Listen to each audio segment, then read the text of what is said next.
car ces oiseaux voyageurs ont d'étranges incertitudes et de mystérieuses anxiétés dans le cours de leur traversée aérienne. Il leur arrive parfois de perdre le vent lorsque des brises capricieuses se combattent ou se succèdent dans les hautes régions. Alors on voit, lorsque ces déroutes arrivent durant le jour, le chef de file flotter à l'aventure dans les airs, puis faire volte-face, revenir se placer à la queue de la phalange triangulaire, tandis qu'une savante manœuvre de ses compagnons les ramène bientôt en bon ordre derrière lui.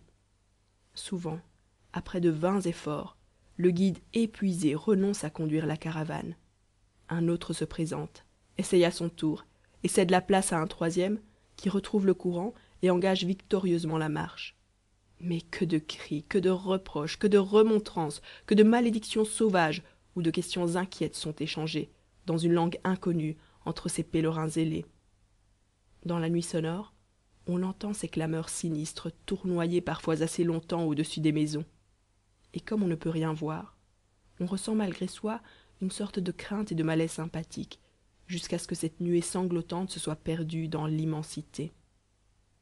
Il y a d'autres bruits encore qui sont propres à ce moment de l'année et qui se passent principalement dans les vergers. La cueille des fruits n'est pas encore faite, et 1000 crépitations inusitées font ressembler les arbres à des êtres animés. Une branche grince en se courbant sous un poids arrivé tout à coup à son dernier degré de développement, ou bien une pomme se détache et tombe à vos pieds avec un son mat sur la terre humide. Alors vous entendez fuir, en frôlant les branches et les herbes, un être que vous ne voyez pas. C'est le chien du paysan, ce rôdeur curieux, inquiet, à la fois insolent et poltron, qui se glisse partout, qui ne dort jamais, qui cherche toujours on ne sait quoi, qui vous épie caché dans les broussailles, et prend la fuite au bruit de la pomme tombée, croyant que vous lui lancez une pierre.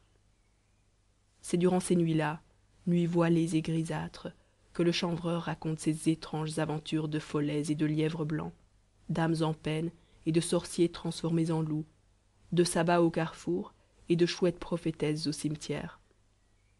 Je me souviens d'avoir passé ainsi les premières heures de la nuit autour des broussailles en mouvement dont la percussion impitoyable, interrompant le récit du chanvreur à l'endroit le plus terrible, nous faisait passer un frisson glacé dans les veines.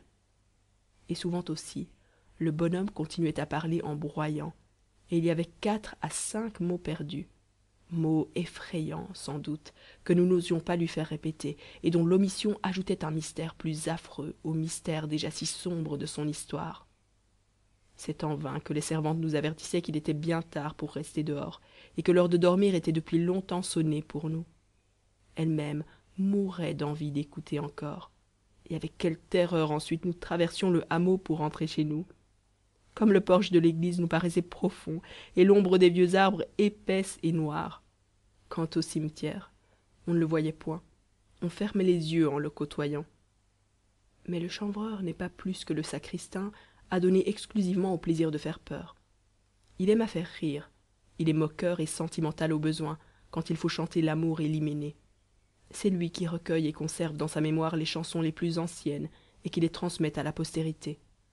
C'est donc lui qui est chargé, dans les noces, du personnage que nous allons lui voir jouer à la présentation des livrées de la petite Marie.